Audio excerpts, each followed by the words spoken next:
Hello everyone, ఈరోజు మీ అందరితో ఒక చిన్న స్టోరీ షేర్ చేయబోతున్నాను. నేను ఏం లేదండి, ఒకసారి ఒక కొడుకు వాళ్ళ అమ్మని ఓల్డేజ్ హోమ్లో వదిలిపెట్టేసి వెళ్ళిపోతారు. కొన్ని సంవత్సరాల తర్వాత అక్కడ నుంచి ఒక కాల్ వస్తుంది, మీ మమ్మీ డెత్ బెడ్ మీద ఉన్నారు, వచ్చి మీట్ అవ్వండి అని చెప్పేసి. వెళ్ళి మీట్ అయ్యి ఎలా ఉన్నావమ్మా అని అడిగితే, నేను బాగానే ఉన్నాను నాన్న, కానీ ఇక్కడ కొన్ని విషయాలు చెప్తాను, నేను రాసుకో తొందరగా అని చెప్తుంది. ఇక్కడ విండోస్ సరిగా లేవు, రాత్రి చలి ఎక్కువ ఉంటుంది, సరి చేయించు.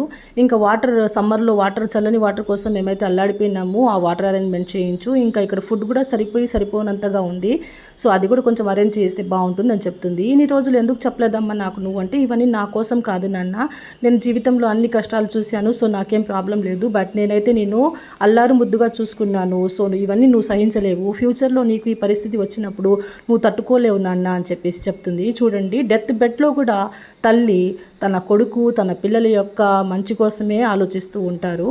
సో ఈ విషయం ప్రతి ఒక్కరూ సరిగ్గా అర్థం చేసుకున్నాడు ఓల్డేజ్ హోమ్స్ యొక్క